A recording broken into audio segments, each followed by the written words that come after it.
that pot was not his anymore. Only that rupee belonged to him. He needed shoes at once. He bought the shoes. The value of the shoes was 1 rupee. That money has left. The shoes have arrived. Now, that money was not Sanjay's anymore. Only the shoes belonged to him. Since he sold the pot which he made with his own labor and bought the shoes with that value, the value of his article did not go anywhere. He got back his value. The person who bought the pot, this person is someone who performs the labor of growing corn. Since he sold a part of his article, he has some money with him. From that money, he bought the pot with 1 rupee. The value of his corn did not go anywhere. He got back his value. The person who sold the shoes, this person makes pairs of shoes with his labor. He sold 1 pair and collected 1 rupee. The value of his article did not go anywhere. That money came in its place. What will he do with that money later? He will buy some article needed for his household. Otherwise, he will have the coin melted and converted into a ring or some other article. Then the money will not exist. The jewel will remain. Since the jewel is made of gold, it will also have a value. Selling and buying took place among these 3 people. When an article departs and money returns, it is a sale. 98. When money departs and an article returns, it is a purchase. Here 3 different articles, namely, the corn, the pot and the shoes appear. One person sold corn and bought the shoes. The second person sold the pot and bought the shoes. The third person sold the shoes and will purchase something else. He has not yet bought. Among these, between which of the 2 articles did an exchange take place? Take the pot for instance. Did the OOF exchange with the corn or with the shoes? It appears to the corn person as if the exchange took place between the corn and the pot, since he sold the corn and bought a pot with that money. It appears to the potter as if the exchange took place between the pot and the shoes, since he sold the pot and bought the shoes with that money. It appears to the shoemaker as if the exchange took place between the shoes and the paddy, in case he buys paddy with the money he gets after selling the shoes. Which of these is true? None of them. These are not exchanges of the barter system. Here, no exchange took place directly between 2 different articles. Each article exchanged only with money but not with a different article. The pot exchanged neither with corn nor with shoes but only with money. That money subsequently exchanged with the shoes. Thus each article is exchanged only with money. Questions and answers 1. What is money article? What is ordinary article? A money article means gold coin that lacks any use value. All the articles other than money are ordinary articles. 2. How do we overcome the difficulty that we face in the barter system when we enter into money system of exchanges? Even though money is also an article, it is not an ordinary article. It will not have any use value. The person who wants to get sugar by giving a pot, sells the pot first and then gets money. Later he gives 99 money and buys jaggery. In this manner, in the money system of exchange, everyone would get whatever article they want at once. The problem of barter system would be solved by means of money. 3. A chairmaker sold a chair and got 1 gold rupee. Is this also an exchange? Yes. It is an exchange that took place between a chair and a gold coin. The gold coin has as much value as the chair has. That is why an exchange took place between the 2. 4. When will the use value of this article leave it? If the pot cracks or breaks, it will not be useful to store water any longer. We can store either husk or rice. 5. What will happen to this coin if its use value is lost? If this coin loses its shape, it will become a lump of gold. That lump will become a raw material to some gold chain or article. 6. Does this have use value? Oh. No. The chapels are torn. No use for them. 25. Is money a mediator of exchanges? Money appears as a mediator between different articles. But that too is not the truth. In the example of the corn, pot and shoes, between which of these two articles did money function as a mediator? For the pot to exchange with the corn or with the shoes? Did the pot exchange once with the corn and the next time with the shoes? The pot did not exchange with any article except money. Let us see, with the help of diagrams, the process in which the pot has left Sanjay and the shoes have arrived. First, the pot had left and 100. Next, money had left and the shoes have arrived. Money has arrived. Did the pot exchange with the shoes? Did the shoes exchange with the pot? The two articles did not exchange with each other directly. The pot has exchanged with money. The shoes also have exchanged with money. If we consider Jawa prior to the pot, Jawa too exchanged with money. The Jawa seller gave that money and took the pot. Every article would exchange with money only and not with any other article. The pot did not exchange with either Jawa or the shoes. The pot did not exchange with any article except with money. The function of money is to exchange with one article or the other always. That is all. It has no role to play beyond this. But, because of this minor function of money, selling one article and buying a different one takes place with ease. In the barter system, when Sanjay went with a pot as exchange for the shoes, he did not get them even though the shoes were readily available, did he? But, if he takes money along with him, he would definitely get the shoes, at least a little later, even if they were not ready.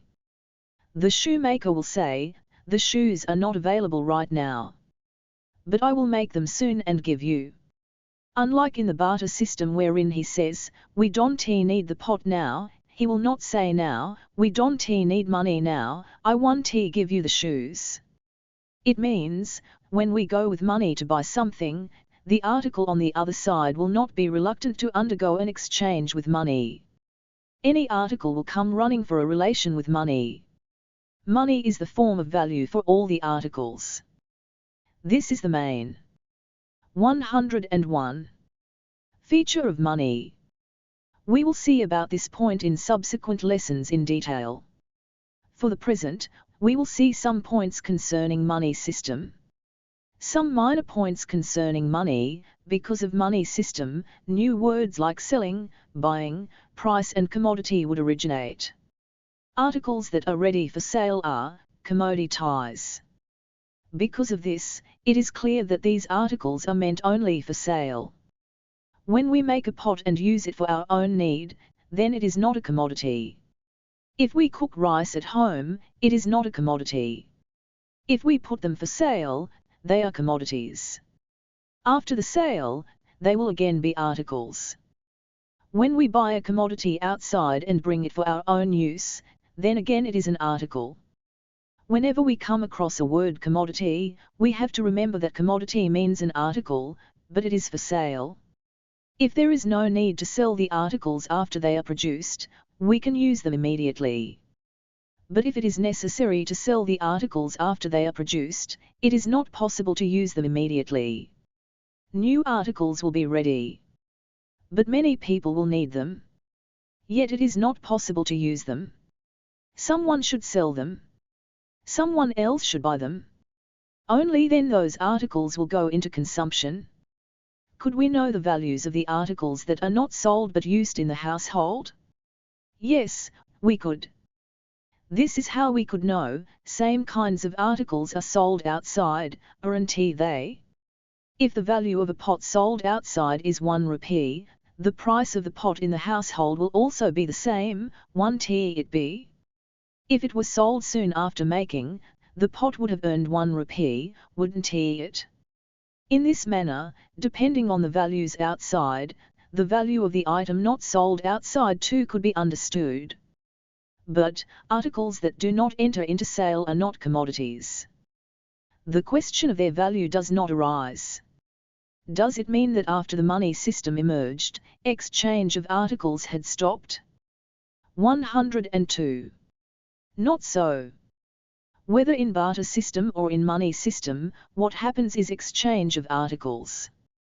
It is only exchange of articles from one side to the other. In barter system, there are no words like selling, buying or commodities. Yet, these two activities take place.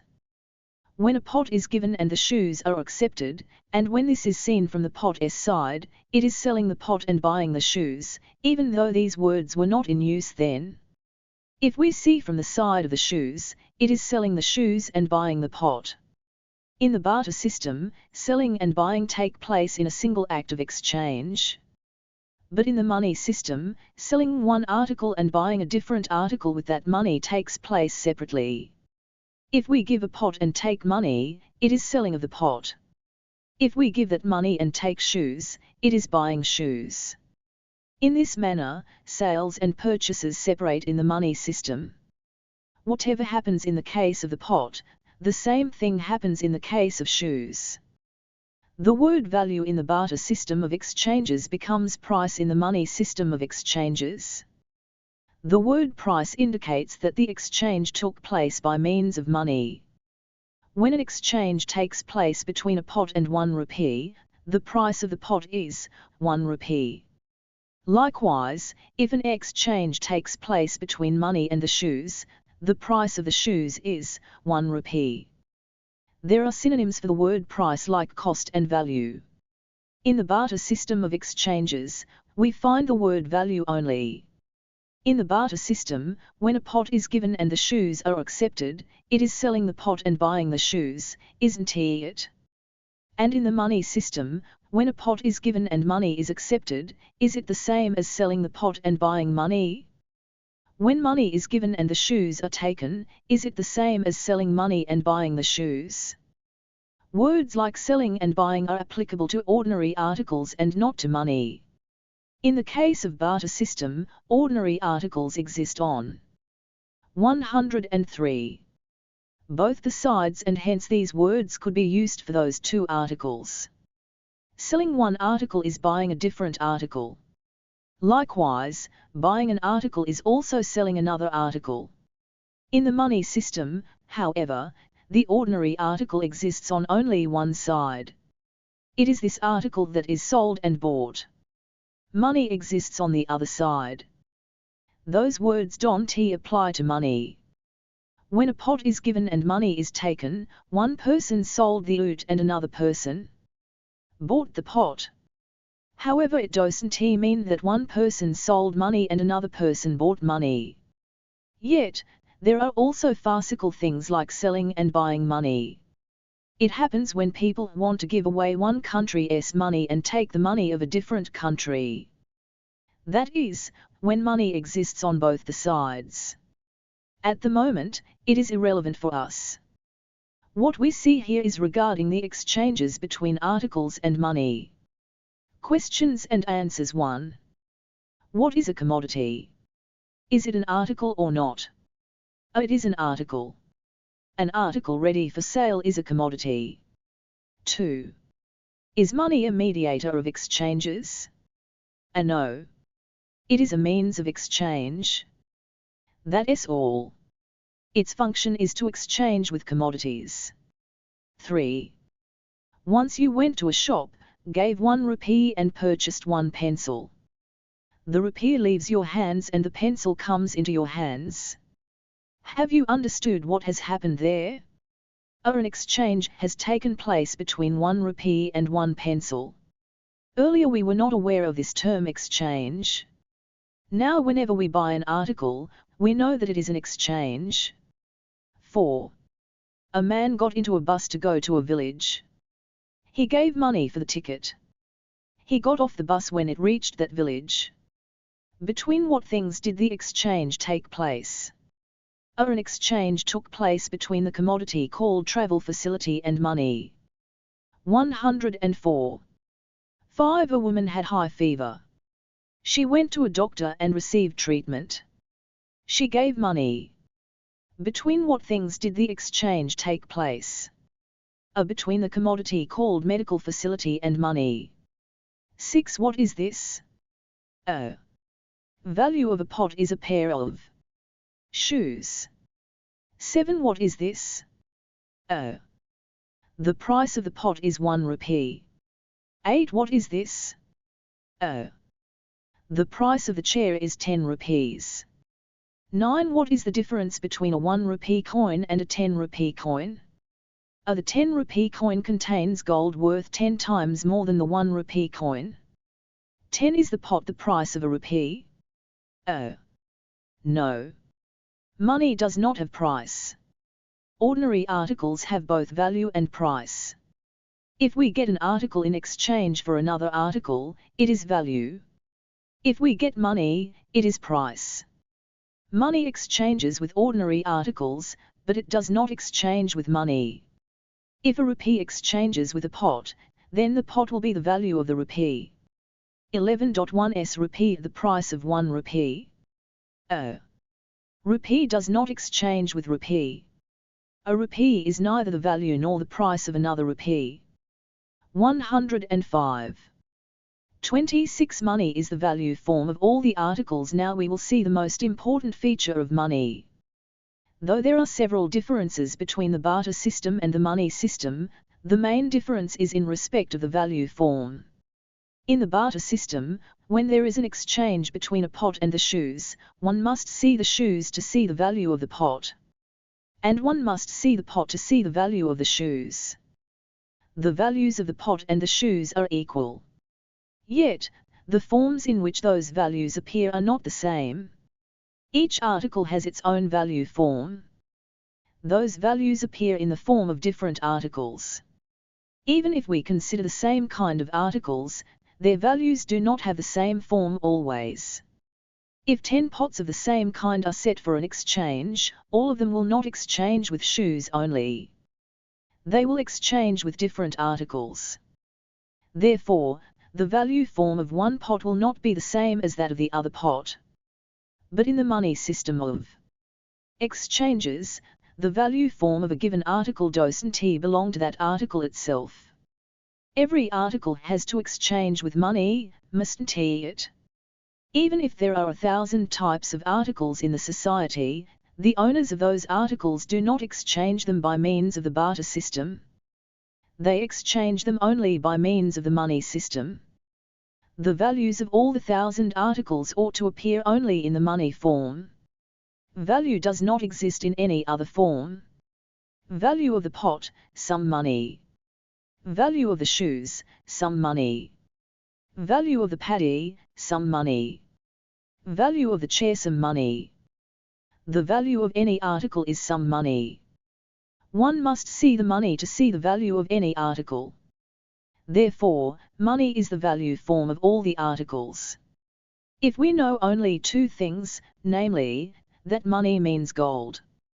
106.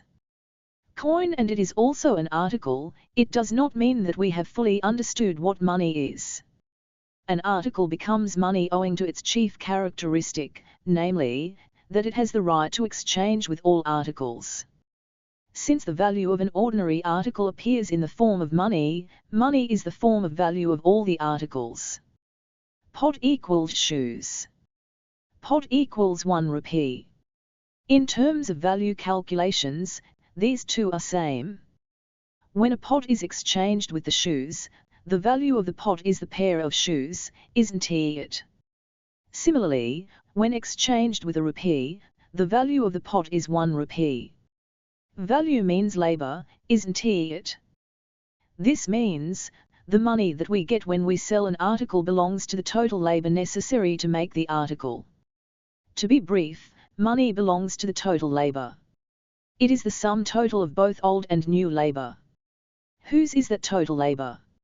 It belongs to those people who performed that old labor and also the new labor. This is a fundamental aspect of the whole economic science. Among articles, some are made of more labor and others are made of less labor, aren't they? The money obtained in exchange for an article will be equivalent to the value of the article. More money for more value and less money for less value. The quantity of money will be in accordance with the quantity of the value. A question: the potter bought the shoes with the money which he got by selling the pot. Since he bought the shoes with the value of the pot, will the form of the shoes be the form of value of the pot? Answer: no. The pot has exchanged with money, not with the shoes. The form of that article with which the pot is exchanged becomes its value form. If the exchange was with money, then the form of money would be the value form of the pot. Another question: if a 1 rupee coin exchanged first with corn, then with the pot and subsequently with the shoes, which article's value will that rupee coin represent? Is it the form of value of the corn, the pot or the shoes? Answer: the coin will be the value of that article with which it 107 is exchanged at a given point of time. When exchanged with corn, it becomes the value of the corn. If the corn cultivator sold the corn and earned some money and did not spend the money to buy a different article for 10 days, then it remains the value of the corn until that time. If he purchases a pot with that money, then it would become the value of the pot. If the seller of the pot bought shoes with that money, then it becomes the value of the shoes. In this manner, it would be the value of that article with which it is exchanged, until it is exchanged with yet another article. Another question: Radhima is the wife of Potter Sanjay.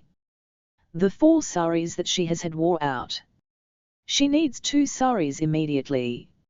A new sari costs 10 rupees. Selling a pot would fetch only 1 rupee. She has to save the amount till she sells 10 to 15 pots and buy a sari after 10 rupees are accumulated. It could be done this way in the money system. But how would this happen in the barter system? The value of the sari is 10 times greater than that of the pot. If a sari is needed, should one offer 10 pots for a sari? What will the sari weaver do with 10 pots? In that case, how could the potters get articles that have more value?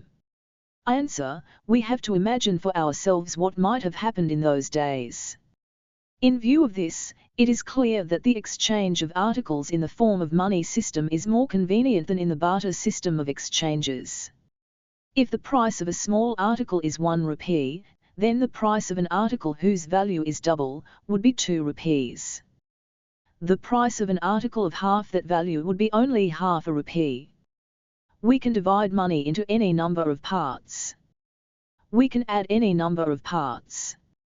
We can accumulate some amount of money and can buy articles of more value. These facilities are impossible in the barter system. The money system had emerged only out of the problems that arose in the barter system. Although money is also an article, it is not an ordinary article. It is an extraordinary article. So far, we have seen only the rupee coins. Shall we also look at the paper money? 108. Questions and answers 1. What is money? Money means an article that has the right to show the values of the whole world of commodities. 2. Is there any difference between getting 1 pair of shoes and 1 rupee in lieu of 1 pot? There is no difference concerning value. If one gets shoes in return for the pot, those shoes alone are the value of the pot. Similarly, if one gets some money in return for a pot, the same money will be the value of the pot. In economics, this is an important point to understand. 3. Money is an extraordinary article. How? All the ordinary articles have some use value or the other. Money does not have it. Not having use value is its extraordinary nature. 4. What do you mean by value form? Form that shows the value. Value does not appear in the body of an article, does it?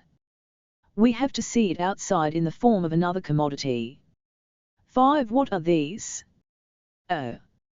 We got a rupee when we sold a pot. The value of the pot appears in the form of money. The value of a winnowing basket is in the form of money. The value of bananas is in the form of money. The value of grain is in the form of money. The value of shoes is in the form of money. Money expresses the value of any article. Hence, it is the general / common form of value of all articles. 109. Money is a * stranger article that is devoid of not only use value but also the value. The barter system would not come to an end as soon as the money coin system was invented. Exchanges with money would begin to take place less frequently. In the case of a large number of articles, the barter system would continue as before. But, as exchanges took place more easily by means of the money system, gradually the money system would stabilize while the barter system would decline and finally vanish totally. In the present-day world, in each and every country, only money system exists and not the barter system. Let us take the same example of corn, pot, shoes. We have first seen the gold rupee coin coming into the hands of the person who sold the corn. We do not know in how many other hands the coin moved prior to that. When we saw, it was in the hands of the corn grower. He offered that coin to the potter and bought the pot. The coin fell into the hands of the potter. That person offered the coin to the shoemaker and bought the shoes. We have seen the movements of the coin till it stopped in the hands of the shoemaker. Where will it go next? It will go to that person from whom the shoemaker would buy some new article. After that, to a different person. Thereafter, then also the same thing happens. The same thing happens all the time. The coin would keep exchanging with articles and would keep moving on. If we keep the coin in a box and buy nothing with it, it won't move. But, if we keep the coin in a box and buy nothing with it, how will we get the articles which we need? People keep buying articles with the 110 coins and the coins keep moving. The process of money coins circulating with ordinary articles in exchanges is called circulation. Only one coin does not circulate in the hands of all the people. Hundreds of coins circulate. Some of them many more times and others only a few times. While in circulation, the coins start wearing out. Let us suppose that the value of a new rupee coin, when it is first made with a certain weight, is 2 hours of labor.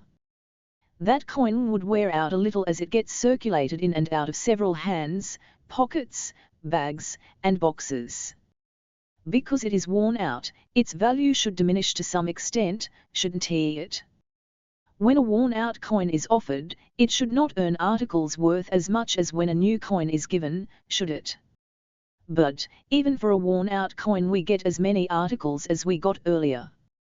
People who sell the articles do accept the worn-out coins as they would accept the new coins. When receiving a worn-out coin for their articles, no one would say this coin has worn out a bit. It will not have complete value. I will not offer my article for it. Exchanges would continue with the worn-out coins too. If we follow the path of a new coin, we will be able to trace all the places it travels through. Its journey has no end. Its end comes when it is completely worn out like a leaf. The government would withdraw worn-out coins from circulation and mint them again into new coins with full weight. People continue to exchange with the worn-out coins ignoring their diminished values, don't they? The paper money emerged from those experiences. Just as they considered value-diminished coins as coins of full value, why shouldn't they regard a valueless piece of paper as money? If everyone accepts, people could undertake exchanges using paper money, couldn't they? This was the idea behind the origin of the paper money. Well, are gold coins of diminished value and a piece of paper totally devoid of value the same? To exchange with a worn-out gold coin means, the exchanges take place in accordance with the original value of the coin when it was minted. But, however new the piece of paper may be, that piece will have no 111 value, will it? On what basis do exchanges take place with the piece of paper? Why do people get articles when they offer a piece of paper? True, a note made of paper has no value of its own. But, if there is a way of conferring some value on it, the same paper note can also circulate as money. There is such a way. This is how it happens. It is the responsibility of the government of a country to print and release paper money. The government would say to the people as follows: all of you have gold coins. Some may have more and others less. You too know that if the gold coins are in circulation, gold will wear out unnecessarily. We will have to recast them again. Isn't it a lot of wastage? We can do something to avoid that. If we put paper notes in circulation, we can keep the gold coins without wear and tear. But, we must store all the gold coins at one place and send paper notes out for circulation. Hand over all the gold rupees you have to us. We will store them at one place. We will give you back as many paper rupees as the gold rupees you give us. Instead of one gold rupee, one paper rupee will be in circulation. This means that a paper rupee will have the same value as the gold rupee. With one paper rupee, you may buy that article which you could buy with one gold rupee. And with 2 paper rupees, you can buy an article which you can buy with 2 gold rupees. There will be no problem with the paper money. This is the way to avoid wearing out of gold. Therefore give us your gold rupees and collect paper rupees. You may hereafter buy all the articles with paper rupees. Further, they also say, if you feel like taking back your gold money, you may return the paper money and collect your gold. They also offer the provision of taking gold back. This is to give confidence to the people regarding the paper money. Everyone is not going to do it readily as soon as the government says so. Only a few people would give their gold money to the government and collect paper money, though apprehensively. Those who cannot take that risk would retain gold money. In the early days of the paper money, transactions of sale and purchase in a village would take 112 place through gold money as well as paper money. The shoemaker would offer the shoes in exchange for gold money or for paper money. In the beginning, both kinds of money would be in circulation. The value of this gold coin is the value of the note. Gradually, paper money arrived in the hands of all people. Gold coins reached the banks. True, gold coins would wear out while in circulation. How about the paper notes? Won't they be torn while in circulation? It does not matter. Compared to the wearing out of the gold, tearing of the paper does not matter much in terms of cost. We have already seen earlier that money has no use value. But, gold money has value, even though it does not have use value. Whereas the paper money lacks not only use value but also value.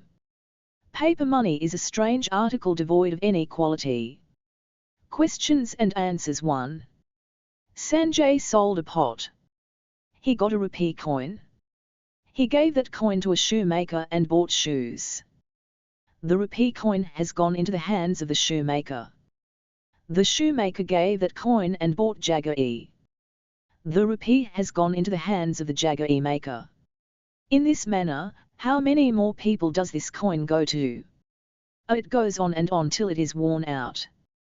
If it is a paper note, till it is torn. 2. The rupee coin exchanges with many commodities, doesn't it? Value of which commodity does it show? It means the rupee coin stands as the value of a commodity with which it exchanges. When exchanged with a pot, that rupee is the value of the pot. It remains to be the value of the pot till another commodity is bought by means of that rupee. It remains in the hands of the potter until the next exchange. 3. Are both these rupees have equal value? They are not of equal value. They don't possess the same value. but both are 113 equal, since paper note has come in the place of the coin for the sake of exchange with commodities. 4. When a person sells an article, should he take a rupee coin or a rupee note? It makes no difference, because that person can give either the rupee coin or the rupee note while buying an article. The seller will accept either of the two. 5. The rupee coins which we see these days are not made of either gold or silver. They are made of other metals like nickel. Same is the case with coins of lower denominations. What does this mean? Why did the paper note come in the place of a gold coin? In order to circulate more easily than gold, so that the gold coins do not get worn out. Similarly, the registered trademark symbol nickel coin is also the equivalent of a gold coin. All coins of lower denomination are also like that. The nickel coins circulate so that gold is not worn out. 28. Did paper come as money in the place of gold? Once paper money arrived, did it mean that gold had yielded the status of money to paper? No. Even then, it is gold that remains as money. Should the paper money be given in exchange for an article, all the calculations will depend only on the value of gold. The gold coin would call out to the paper note and say, "I will remain intact in the government warehouse without being worn out." You go out and perform the job of exchanges. The paper note would raise the doubt, who will accept me as money? Who will take me? 1. Everyone say, after all you are a piece of paper. What value would a piece of paper can have? The gold coin would say, paper will have its own value, why bother about your value? Money means myself, not you.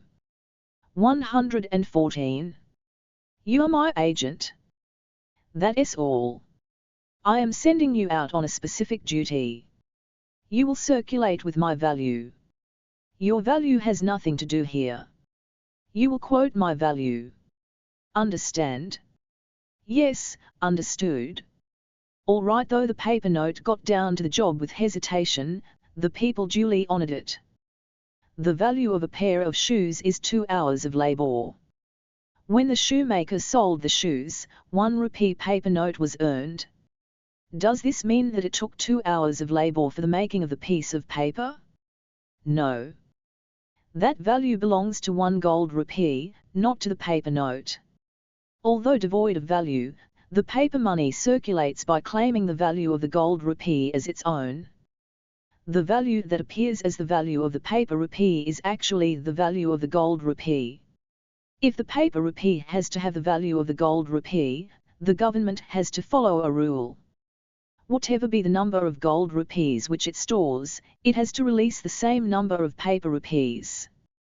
The government has to take 1 gold rupee coin from a person and has to give only 1 paper rupee in return. It has to give paper notes in proportion to the number of coins that it receives from any person. If this happens, the paper rupee will have the same value as that of the gold rupee. Instead, let us suppose that the government gave the person 2 paper rupees in return for 1 gold rupee. Those 2 paper rupees will not have the value of 2 gold rupees. Those 2 paper rupees together will have the value of only 1 gold rupee. This means, the paper rupee will circulate with the value of half a gold rupee. The value of the paper rupee in circulation outside will depend on the quantity of the gold which the government stored. Preservation of gold by the government is not something that happened only in the early days of the paper money. Even today, tons of gold would be idling inside the Reserve Bank. As it does not circulate outside, the gold will not wear out. While the gold remains inside, depending on its value calculations, the paper money will be in circulation outside in a suitable quantity. 115. Titty. It is not necessary for us to discuss the matter beyond this point. Once the paper money establishes itself among the people, the government has withdrawn its past assurance it provided initially that people could take the gold money back by returning the paper money if necessary. Yet, people face no problems as the paper money in their hands is performing the function of the gold money.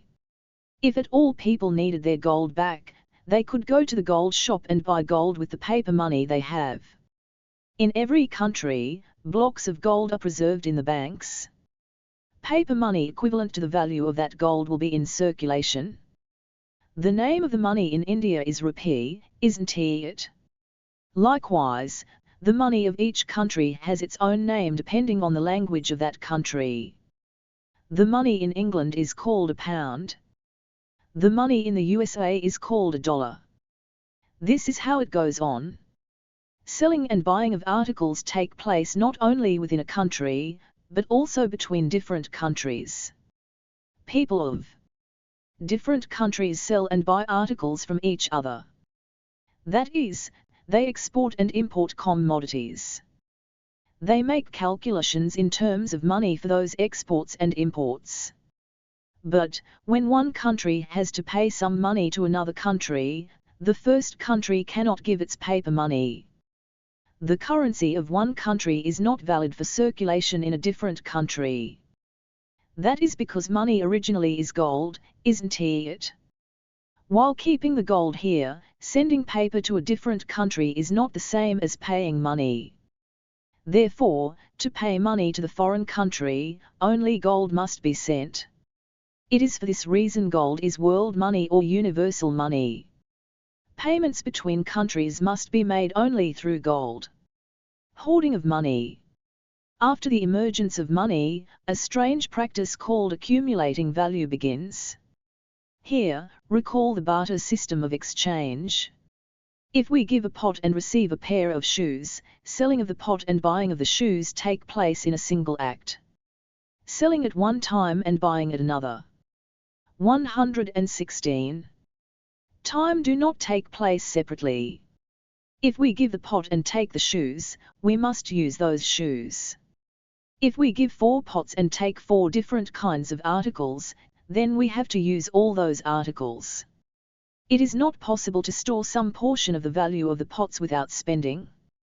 Whereas in the money system, it is possible to store some value. If we sell a pot and take 1 rupee, it is inevitable to buy some article with that 1 rupee. But if we sell 4 pots and take 4 rupees, it is possible to store a half rupee or quarter rupee from that money. Selling some articles and taking some money implies that we are keeping some amount of value in our hands. If we stored some portion from that money, it means that we have stored some amount of value. This is not possible under barter system. It is possible in money system of exchanges. Under money system, sales and purchases get separated. They do not take place together. They take place separately. We can store the entire money after the sale. Or we can store some money if not the whole. As this is possible, a new practice of accumulating money emerges in the society. Some persons may accumulate some money while others may not accumulate anything at all. The situation whereby selling and buying get separated would lead to the problem of disturbing the coordination between the two. This we will see in the lesson on crises. What is money? Having raised this question at the beginning and initiated the discussion, we have now completed it. Money is the sole form of value of all the commodities. Questions and answers 1. In the place of 1 rupee gold coin, paper note has come into circulation. Now which is money, gold or paper? Even now it is gold and not paper which is money. But since gold coins wear out in circulation, a piece of paper does that function instead of a gold coin. That is all. Even if another system replaces the system of paper notes to carry on the function of circulation, it would again be gold that functions as money. Money calculations depend on the value of gold. 117. 2. Gold money has its own value. Paper money does not have its own value. Yet how is paper money able to function? Paper money circulates based on the value of gold money. When a potter sells a pot and gets 1 paper rupee, that value is not of the piece of paper but of the gold. Even if a piece of paper comes into the hands of the potter, it means that a gold coin has come. 3. What is universal money? A money that is applicable to the whole world. Universal money is an entity that functions as money in all the countries. It is gold. One country buys some commodities from another country and also sells its commodities to another country. Then the two countries verify their accounts. If the money to be received and the money to be paid are equal, none of the countries need to pay to the other. But if one country has to pay some money to the other, it is not permissible to give its paper notes. It has to give blocks of gold equal to the value to be paid. Even if gold coins are given, they cannot be used there. People of that country will convert them into blocks. The actual money in all the countries is gold. Hence it is universal money. 4. Does paper money exist in all the countries now? Are gold coins in circulation in some countries? And nowhere do we find gold coins in circulation in any country today. We find only paper money in all the countries. But paper money of a given country circulates in that country alone. The paper money of one country is not permitted for circulation in other countries. 5. Pot equals 1 rupee coin. But let us suppose that 4 paper rupees are in circulation in lieu of 1 rupee coin. How many paper rupees should we get if 1 pot is sold? Why? As there are 4 paper rupees in lieu of 1 gold rupee, the value of 1 coin will be 4 paper rupees. Therefore, one has to get 4 paper rupees in lieu of a pot. 6. What will happen finally to those tons of gold that are present in the banks of all the countries? If the money system of exchanges continues in society, the heaps of gold have to remain like that. The real basis for either paper money or other form of money is gold. It has no ending. If the system of exchanges disappears, we can take out that gold and build walls with. 118. 29. Why should we do labor? Humans are not the only living beings in nature. From a living being as small as an ant to a living being as big as an elephant, there are many varieties of insects, birds, and animals in nature.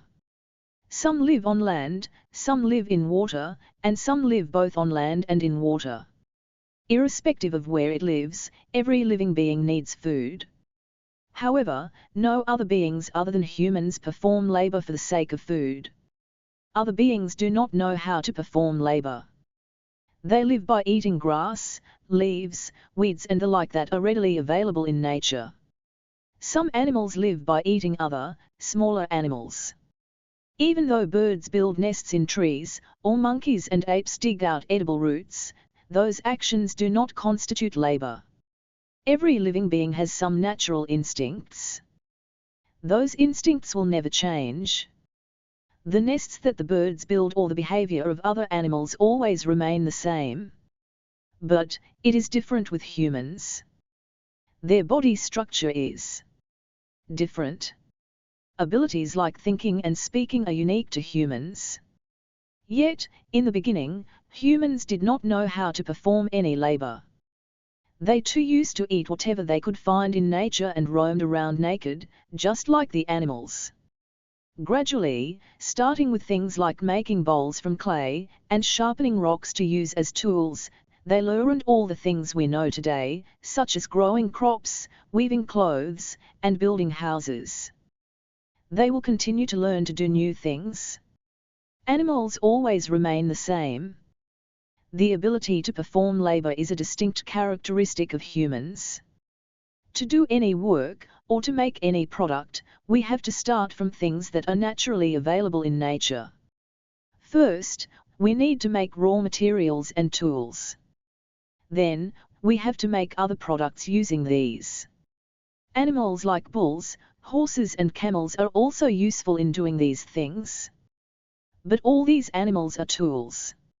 It is humans that do the work, not the animals. Products once made do not. 119. Remain unused. They are constantly consumed. Food substances are consumed every day. Clothes are consumed over a few months. Houses remain standing for years. Humans keep using up some products, and keep making new products of the same kind during the same time. While the previous year's crops are being used up, work of growing new crops continues simultaneously. Same is the case with clothes, shoes, medicines and every other product. While the previously produced buses and trains become old and worn out, production of new buses and trains continue. Same is the case with all other things. Things that are spent daily keep getting produced again. On the whole, people need to keep doing different kinds of labor every day. Let us suppose that people stop doing all kinds of labor from a certain day. What will happen then? Imagine. Sudden stoppage of work implies stoppage of cultivation and other kinds of work. No more cooking. No more washing of clothes. No more cleaning of the houses, no more fetching of water. They have to stop doing every kind of labor. If there are food items like fruits and bread already available at home, people would eat them. They drink water that is already there in the house. But all of them will be over in a couple of days. Later on there will be no food for the children. There will be no water to drink. Diseases will start spreading immediately. But, since the labor of medical practice stops, there will be no treatment. In 2 days, children will start dying first. Later, people who are already sick start dying. As there would not be water to drink, many people would die within 3 days. The bodies will remain wherever people died, as labor types like burials and cremations do not take place. The domesticated animals also start dying, as nobody gives them food or water. Animals, children and adults will be found dead everywhere, inside houses. 120. Outside in the yards, and on the roads.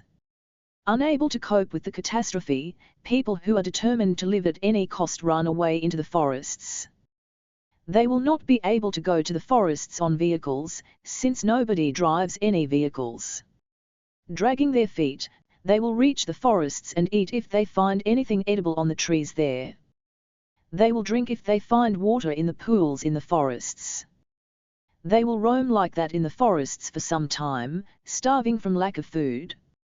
All their clothes will be torn after some time, and they will end up without clothes.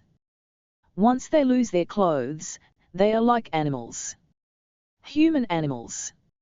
Animals live comfortably in the forests.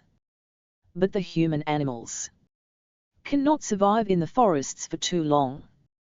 This means, if everyone stops doing labor, people in the villages and towns die within a week, and the people that run away to the forests and do not perform labor there die within a month.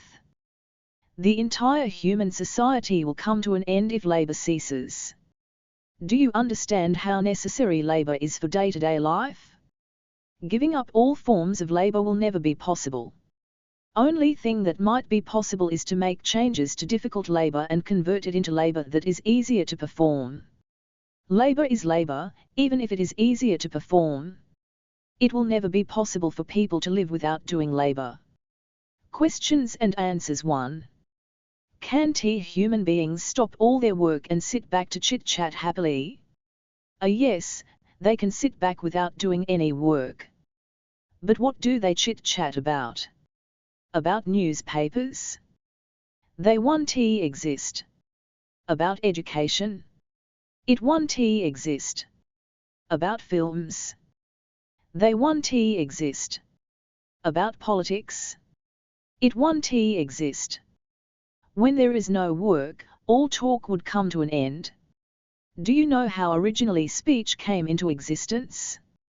Since human beings of the primitive times started carrying out small tasks, speech emerged gradually to fulfill that need for communication. If such tasks cease to exist, there will be no need to talk. Speech itself will disappear. 121. Today we know many kinds of work. How many kinds of work will emerge in future? Are all kinds of work which we know today were unknown in the past, weren't they? Similarly, if we come to know new facts about nature, new kinds of work that enable us to produce new articles may emerge. 3. Is it not enough if we have food, clothing, shelter, medicines and means of transport? Why do we need many things? Our essential needs are few. We do not need dozens of kinds of articles. 4. Birds build nests. Animals also search for some habitation. Aren't they forms of labor? Oh, no. The term labor and its meaning applies only to humans and do not apply to birds and animals. 5. What will happen if all kinds of labor are stopped? 30. Differences in labor. Within types of labor, we have distinctions such as physical or manual labor, and mental or intellectual labor. Within these two types of labor, there are distinctions between skilled and unskilled labor. In manual labor there is little or no need for thinking. In intellectual labor there is a greater need for the same. Labors like cutting grass, tilling the land, laying the roads, cleaning the dishes and washing the clothes are forms of manual labor. They are forms of unskilled labor within manual labor. It does not take more than a few days to learn these types of labor. Moreover, not many products are used up in learning these labor types. 122. Tailoring, carpentry, cooking, weaving, and driving buses or trains are also types of manual labor. In addition to being types of manual labor, these are also skilled labor types. A few days or weeks are not sufficient to learn these labor types. Much more time will be necessary to learn these. Many products are used in learning these types of labor. Labor types like teaching, treating the patients, scientific research, are all intellectual or mental labor. Within these intellectual labor types, there are again skilled and unskilled labor types. Within teaching, there are differences, teaching lower classes and teaching higher classes. Similar differences exist in practicing medicine and conducting scientific research. Learning any intellectual labor takes a long time and use of many products. Within these intellectual labor types, learning skilled labor requires even more time and more resources. Like this, labor types can be classified into many types. Labor, no matter what kind, is still labor. In doing labor, the entire body toils. After doing labor for some hours, people get tired. They get exhausted more quickly while doing manual labor rather than intellectual labor. When they are exhausted, they need to stop doing labor and take rest for some time. Then, the body will get back the energy for doing labor again. As there are differences in labor types, the values of labor will also be different, with some being high and others being low. The value of labor of teaching 1 hour will be more than the value of 1 hour labor of cutting the grass. Both types of labor took 1 hour each. Yet their values are different. It is because the time and the expense of things necessary for learning these types of labor are different. According to the law of value, it is appropriate that the labor of teaching possesses higher value and the labor of cutting grass possesses lower value. But, the law of value does not tell us how much difference should actually be there between their values. The difference will depend on the conditions of the society in which these types of labor are performed. If we take into consideration 1 hour manual labor and 1 hour intellectual labor, it will be 123. Surprising that their values are different despite both of them being of 1 hour duration. This is how we should understand the difference. If we take 3 things, jaggery, cotton, and iron, each weighing 1 kilogram, how will their volumes be? 1 kilogram of cotton will be a lot, enough to fill a big basket. 1 kilogram of jaggery will fit in one corner of the basket, and 1 kilogram of iron will not even cover the bottom of the basket. The weights of the 3 products are the same, but their volumes will be totally different. In iron, the particles are packed tightly, with very little space between them. In Jaggery, though, particles are a little further apart from each other. In the case of cotton, it is needless to say anything. They are very far apart from each other. This is how we should try to understand the differences in values of labor. If we take 10 different labor types, each of 1 hour duration, their values will be varied, some more, some less. In those 10 labor types, the values of 2 or 3 labor types might be the same. The labor of carpentry and the labor of tailoring may have the same value. But the values of all the labor types will not be the same. Questions and answers. 1. Labor of tilling is done on the land which existed naturally. Will that land have value? It will. But that value is due to the labor of tilling. That value belongs to that labor and not to the land. If some crop grows on that land, the value of the labor of tilling goes into the value of that crop. 2. A person always does the work of cutting grass. Another person always does the work of teaching.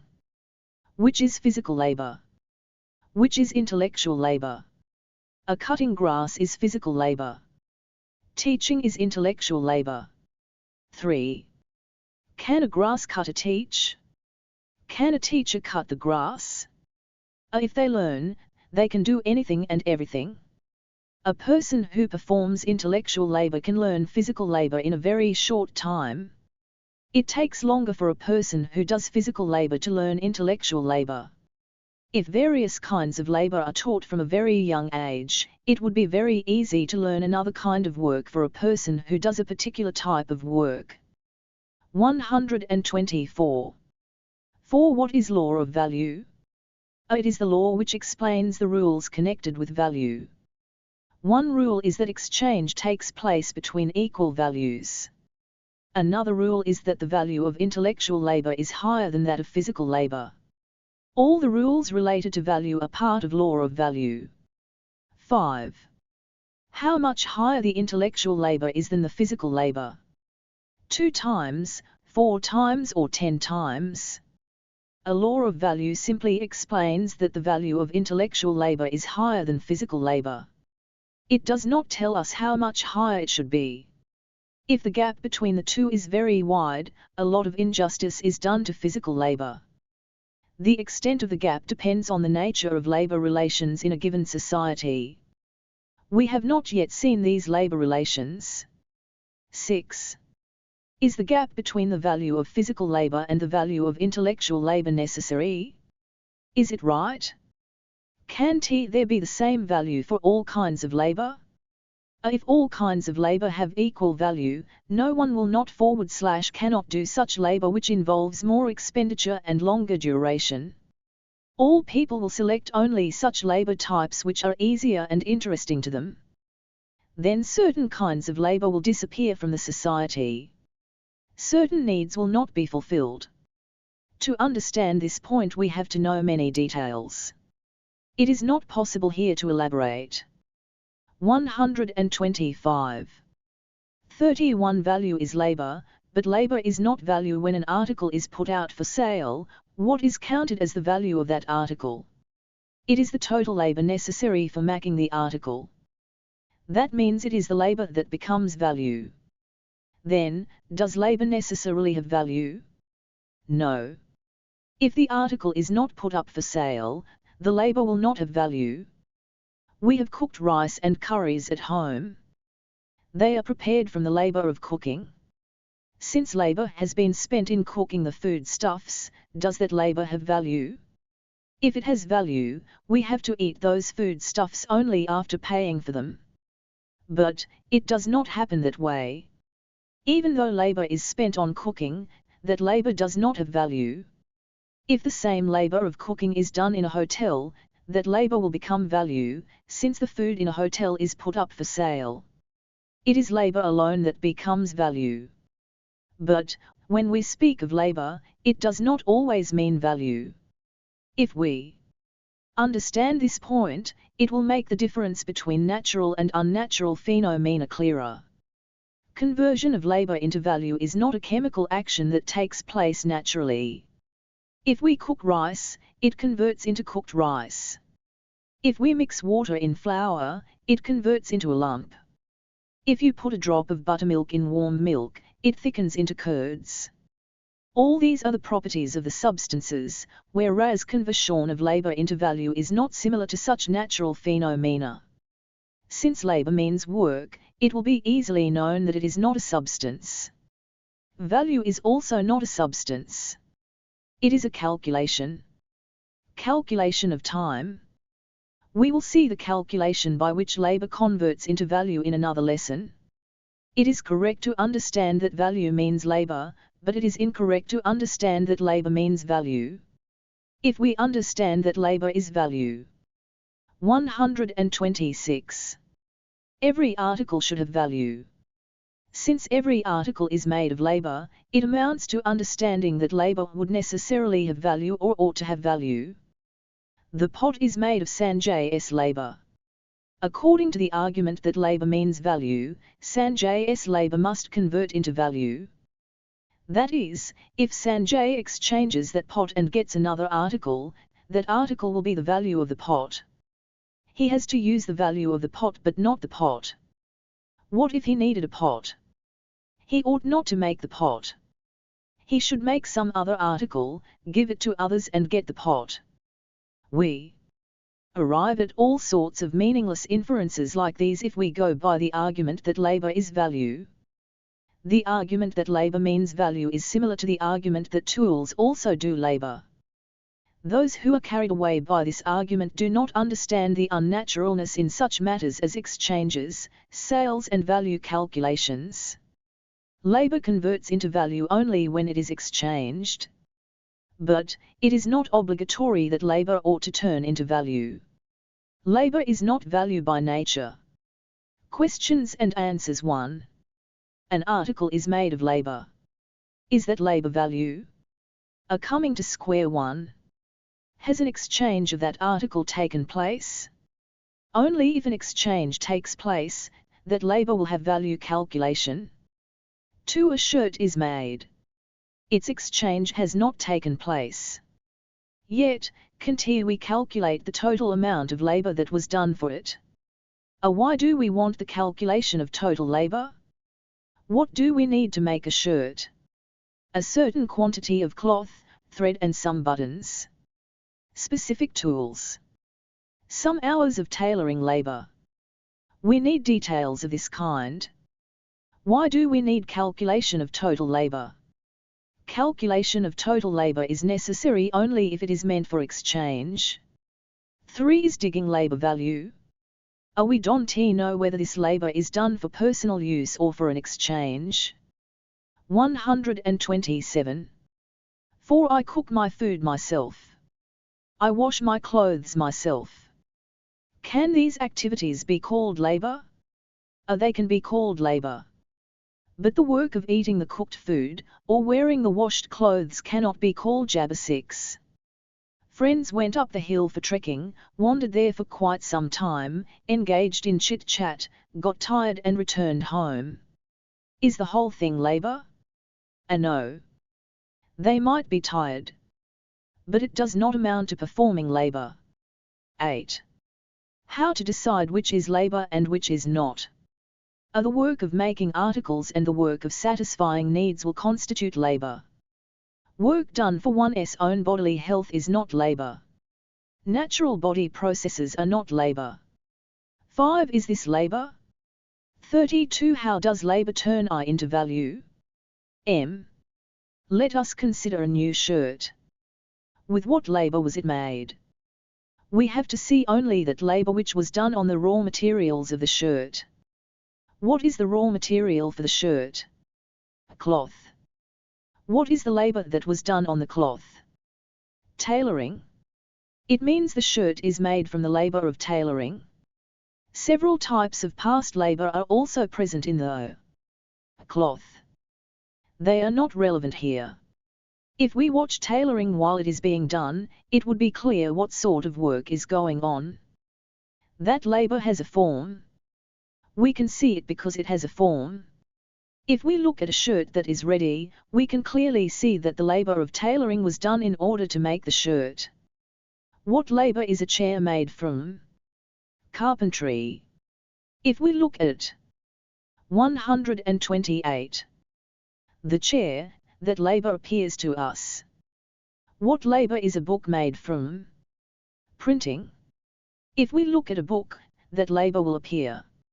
Any labor undertaken in the making of an article will be clearly visible in the article. Whether it is stitching, carpentry, writing or weaving, every labor has a name.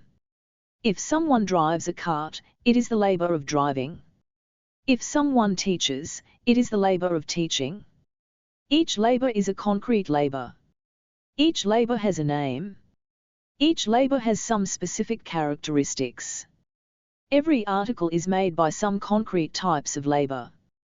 But, if a particular concrete labor turns into value, then its form, its name, its specificity and characteristics will disappear.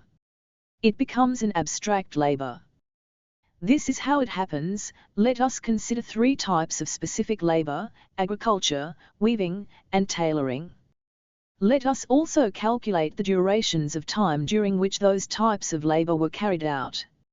Agriculture, 5 hours, weaving, 4 hours, and tailoring, 3 hours. Let us say a product was made with these three types of specific labor. What is the total time during which these labor types were carried out? 5 hours of agriculture plus 4 hours of weaving plus 3 hours of tailoring. It is 12 hours in total. The total labor performed for making an article is its value, isn't it? Does it mean that the value of the article in this example is 12 hours? No. That is not how any specific labor converts into value. The specific hours of duration during which those different labor types were performed do not combine in terms of those number of hours to form the value of an article. Money measures the duration of those labor types by means of their value. With these measurements, the calculated durations of the specific labor types may become slightly more or slightly less than the actual hours during which those specific tasks were done. Only these modified measurements that are expressed in terms of the value of money are added up. 129. The function of money starts from here. Money is gold. The labor of making gold is also a specific labor. It is a concrete labor. That labor has some value and is expressed as 1 hour of gold producing labor has this much value. That value of gold producing labor will be used to measure the values of all other labor types. If we take 1 hour of physical labor and 1 hour of intellectual labor, both of them are of 1 hour labor. Yet, we have seen that their values are different.